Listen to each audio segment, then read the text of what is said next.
ಗತಿ ಇಲ್ಲದವರು ಅಂಥವ್ರನ್ನ ಅನಾಥಾಶ್ರಮಕ್ಕೆ ಸೇರಿಸಿದ್ದಾರೆ. ಯಾವುದೇ ಮಗು ಹಣ ಇಲ್ಲ ಅಂತ ಶಿಕ್ಷಣ ಅರ್ಧದಲ್ಲಿ ನಿಲ್ಲಿಸಬಾರ್ದು, ಇದು ನನ್ನ ಉದ್ದೇಶ. ಹಾಗಂತ ಎಲ್ಲರಿಗೂ ಕೊಡ್ಲಿಕ್ಕೆ ನಾನೇನು ಕುಬೇರನ? ನಾನು ಕೊಡುವಾಗ ನನ್ನನ್ನು ನೋಡಿ ಇನ್ನೊಬ್ಬ ಕೊಡ್ತಾನೆ.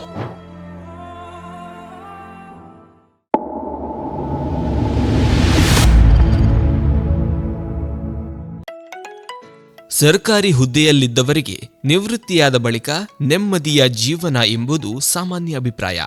ಆದರೆ ಇದಕ್ಕೆ ಅಪರೂಪವೆಂಬಂತೆ ಇಲ್ಲೊಬ್ಬರು ನಿವೃತ್ತ ಶಿಕ್ಷಕರು ತಾವು ನಿವೃತ್ತಿಯಾಗಿದ್ದರೂ ಸರ್ಕಾರಿ ಶಾಲೆಗಳಲ್ಲಿ ಕಲಿಯುವ ವಿದ್ಯಾರ್ಥಿಗಳು ನೆಮ್ಮದಿಯಿಂದ ಶಿಕ್ಷಣ ಪಡೆಯಬೇಕೆಂಬ ಏಕಮಾತ್ರ ಉದ್ದೇಶದಿಂದ ಸ್ಕಾಲರ್ಶಿಪ್ ಒದಗಿಸಿಕೊಡುವ ಮೂಲಕ ವಿದ್ಯಾರ್ಥಿಗಳಿಗೆ ಬೆಳಕಾಗಿದ್ದಾರೆ. ಬಂಟ್ವಾಳ ಸಿದ್ದಕಟ್ಟೆಯ 83 ವರ್ಷ ಪ್ರಾಯದ ನಾರಾಯಣ ನಾಯ್ಕ್ ಅವರು ಸರ್ಕಾರಿ ಕಾಲೇಜುಗಳಿಗೆ ಭೇಟಿ ನೀಡಿ ಅವರಿಗೆ ಸರ್ಕಾರ ಹಾಗೂ ಖಾಸಗಿಯಾಗಿ ಸಿಗುವ ಸ್ಕಾಲರ್ಶಿಪ್ಗಳ ಬಗ್ಗೆ ಮಾಹಿತಿಯನ್ನ ನೀಡುವ ಮೂಲಕ ದಾರಿದೀಪವಾಗುತ್ತಿದ್ದಾರೆ. ಸ್ಕಾಲರ್ಶಿಪ್ ಯಾವುದು, ಎಷ್ಟು ಸಿಗುತ್ತದೆ, ಹೇಗೆ ಅರ್ಜಿ ತುಂಬುವುದು ಇತ್ಯಾದಿ ಸಮಗ್ರ ಮಾಹಿತಿಯನ್ನ ನೀಡುವ ಮೂಲಕ ವಿದ್ಯಾರ್ಥಿಗಳ ಬದುಕಿಗೆ ಅವರು ಬೆಳಕಾಗಿದ್ದಾರೆ. ಇಲ್ಲಿಯವರೆಗೆ ಸರಿಸುಮಾರು 350ಕ್ಕೂ ಹೆಚ್ಚಿನ ಸರ್ಕಾರಿ ಕಾಲೇಜುಗಳಿಗೆ ಭೇಟಿ ನೀಡಿರುವ ಇವರು 1,00,000ಕ್ಕೂ ಅಧಿಕ ಮಕ್ಕಳಿಗೆ ಸ್ಕಾಲರ್ಶಿಪ್ ಕುರಿತಾಗಿ ಮಾಹಿತಿ ನೀಡಿದ್ದಾರೆ.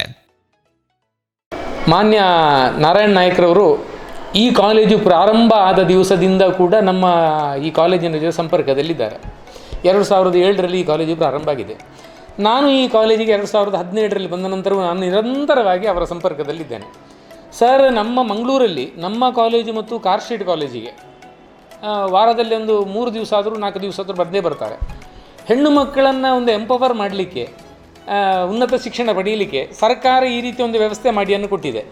ಅದಲ್ಲದೆ ಆ ಮಕ್ಕಳಿಗೆ ಸ್ಕಾಲರ್ಶಿಪ್ನ ಮೂಲಕವಾಗಿ ಮಕ್ಕಳಿಗೆ ಯಾವ ರೀತಿ ಹೆಲ್ಪ್ ಮಾಡಬಹುದು ಎನ್ನುವುದನ್ನು ಮಕ್ಕಳಿಗೆ ವೈಯಕ್ತಿಕವಾಗಿ ಅವರಿಗೆ ವಿಷಯವನ್ನು ಹೇಳುವುದಲ್ಲದೆ ಅವರ ಪಾಲಕರಿಗೆ ಕೂಡ ಈ ಮಾಹಿತಿಯನ್ನು ಕೊಟ್ಟು ಕೆಲವು ಸಂದರ್ಭದಲ್ಲಿ ತನ್ನದೇ ಖರ್ಚಿನಿಂದ ಹೋಗಿ ಆ ಮಕ್ಕಳನ್ನು ಹುಡುಕಿಕೊಂಡು ಅವರ ಮನೆಗೆ ಹೋಗಿ ಎಷ್ಟೋ ಸಹಾಯ ಮಾಡಿದ್ದುಂಟು. ನಮ್ಮ ಕಾಲೇಜಿನಲ್ಲಿ ಉದಾಹರಣೆ ಉಂಟು.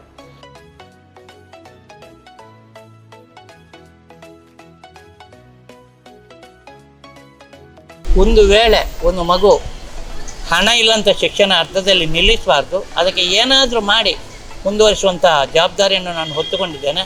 ಎಷ್ಟೋ ಜನರಿಗೆ ಹಾಗೆ ಸಹಾಯ ಮಾಡಿದ್ದು ಉಂಟು. ಸಹಾಯ ಮಾಡಿದ ಮಕ್ಕಳು ಸಂತೋಷಪಟ್ಟು ನನಗೆ ಕೃತಜ್ಞತೆ ಸಲ್ಲಿಸಿದ್ದು ಉಂಟು. ಹಾಗೆ ನಾನು ಏನನ್ನು ಪ್ರತಿಫಲ ಅಪೇಕ್ಷೆ ಖಂಡಿತ ಮಾಡೋದಿಲ್ಲ. ಯಾರ ಕಡೆಯಿಂದ ಒಂದು ಚಿಕ್ಕಾಸು ಕೂಡ ತಗೊಳ್ಳೋದಿಲ್ಲ. ಕೊಟ್ಟರೆ ಯಾರಾದರೂ ಬೇರೆಯವರಿಗೆ ಕೊಡ್ತೇನೆ ಹೊರತು ನನ್ನ ಸ್ವಂತಕ್ಕೆ ಅದನ್ನು ಬಳಸುವುದೇ ಇಲ್ಲ. ಹೀಗೆ ನನಗೆ ಮಾನಸಿಕವಾದ ನೆಮ್ಮದಿ ಉಂಟು, ಆರೋಗ್ಯ ಸರಿ ಉಂಟು, ಯಾವುದೇ ಆರೋಗ್ಯದಲ್ಲಿ ಏರುಪೇರಿಲ್ಲ. ವಾಹನವನ್ನು ಬೈಕು ಕೂಡ ಓಡಿಸುವಂತಹ ಕೆಲಸ ಮಾಡ್ತಾ ಇದ್ದೇನೆ ಅಗತ್ಯ ಬಿದ್ದಾಗ. ಹೀಗೆ ಎಷ್ಟೋ ವರ್ಷಕ್ಕೆ ಸುಮಾರು ಒಂದು 300-400 ಕಾಲೇಜುಗಳಿಗೆ ಸಂದರ್ಶನ ನೀಡ್ತಾ ಇದ್ದೇನೆ. ಕಾಲೇಜಿನ ಸಂದರ್ಶನ ಮುಗಿದ ನಂತರ ಅಂಗನವಾಡಿಗಳಿಗೆ ಹೋಗಿ ಅಂಗನವಾಡಿಯ ಮಕ್ಕಳ ಹತ್ರ ಮಾತಾಡಿ ಅವರಿಗೆ ಬೇಕಾದಂಥ ಚೆನ್ನಾಗಿ ಹೊಗಳಿ ಅವರಿಗೆ ಚಾಕ್ಲೇಟ್ ಇದೆಲ್ಲ ಕೊಟ್ಟು ಹೋಗೋದು. ಇನ್ನು ಮನೆ ಮನೆಗೆ ಭೇಟಿ ಕೊಡುವ ಸ್ಕಾಲರ್ಶಿಪ್ ಅಂದರೆ ಮನೆ ಮನೆಗೆ ಹೋದಾಗ ಮುದುಕರನ್ನೆಲ್ಲ ಒಟ್ಟು ಸೇರಿಸಿ ಅವರನ್ನು ಕೂತುಗೊಳಿಸಿ ಒಟ್ಟಿಗೆ ಒಂದು ಶಾಲು ಹಾಕಿ 2 ಬೆಡ್ಶೀಟು ಕೊಟ್ಟು ಅದರ ನಂತರ ಅವರಿಗೆ ಬಿಸ್ಕೊಟ್ ಕೊಟ್ಟು ಮಕ್ಕಳಿಂದೆಲ್ಲ ಕಾಲು ಹಿಡಿಸಿ ಅದರಿಂದ ಮಕ್ಕಳಿಗೆ ಒಂದು ಪೆನ್ನು ಅದರ ನಂತರ ಚಾಕ್ಲೇಟ್ ಎಲ್ಲ ಕೊಟ್ಟು ಪದ್ಧತಿಯನ್ನು ಮಾಡ್ತಾ ಇದ್ದೇನೆ. ಈಗ ರಿಟೈರ್ಡ್ ಆದ ನಂತರ ಎಲ್ಲ ಈ ಕೆಲಸವನ್ನೇ ಮಾಡ್ತಾ ಇರೋದು. ಇದರಲ್ಲಿ ನನಗೆ ಆತ್ಮತೃಪ್ತಿ, ಸಂತೋಷ ಇದೆ. ಯಾವುದೇ ರೀತಿಯ ಕೊರತೆ ಇಲ್ಲ. ಮಕ್ಕಳಿಗೆ ನನ್ನಿಂದ ಎಷ್ಟೋ ಪ್ರಯೋಜನ ಆಗ್ತದೆ, ಅದು ನನಗೆ ಸಂತೋಷ. ಒಂದು 2 ಸ್ಕಾಲರ್ಶಿಪ್ ಉಂಟು, ಸುಪ್ರಜಿತ್ ಫೌಂಡೇಶನ್ ಮತ್ತು ಧೃತಿ ಫೌಂಡೇಶನ್. ಅದಕ್ಕೆ ಮನೆ ಮನೆಗೆ ಭೇಟಿ ಕೊಡಬೇಕು. ಮನೆ ಮನೆಗೆ ಭೇಟಿ ಕೊಟ್ಟು ಮನೆಯ ಪರಿಸ್ಥಿತಿ ರಿಪೋರ್ಟ್ ಮಾಡಬೇಕು.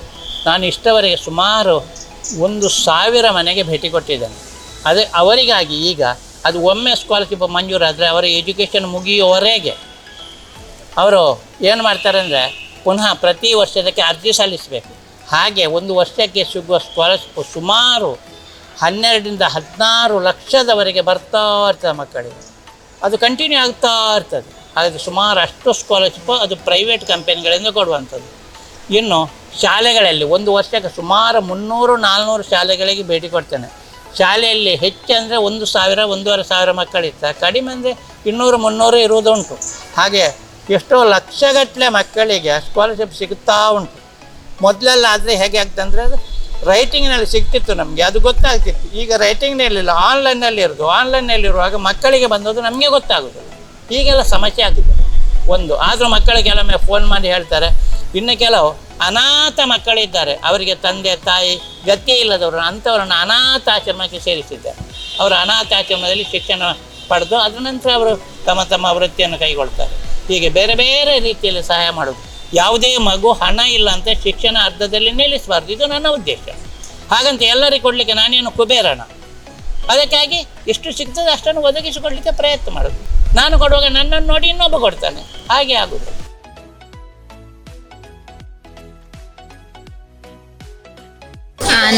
ನಾರಾಯಣ್ ಸರ್ ನಮ್ಮ ಕಾಲೇಜಿಗೆ ಬಂದು ವಿದ್ಯಾರ್ಥಿ ವೇತನದ ಬಗ್ಗೆ ತುಂಬ ಮಾಹಿತಿ ಕೊಟ್ಟಿದ್ದಾರೆ. ಸರ್ಕಾರದಿಂದ ಬರುವ ಸ್ಕಾಲರ್ಶಿಪ್, ಸರ್ಕಾರೇತರ ಸಂಸ್ಥೆಯಿಂದ ಬರುವ ಸ್ಕಾಲರ್ಶಿಪ್ ಬಗ್ಗೆ ತುಂಬ ಮಾಹಿತಿ ಕೊಟ್ಟಿದ್ದಾರೆ. ನಮಗೆ ತುಂಬ ಉಪಯೋಗ ಆಗಿದೆ. ಕೇರಳದಿಂದ ಬರುವ ಮಕ್ಕಳಿಗೆ ಯಾವುದು ಸ್ಕಾಲರ್ಶಿಪ್ ಸಿಗುವುದಿಲ್ಲ. ನಾರಾಯಣ್ ಸರ್ ನಮ್ಮ ಕಾಲೇಜಿಗೆ ಬಂದು ಕೇರಳದಿಂದ ಬರುವ ಮಕ್ಕಳಿಗೆ ಸ್ಕಾಲರ್ಶಿಪ್ ಅನ್ನು ನೀಡಿದ್ದಾರೆ.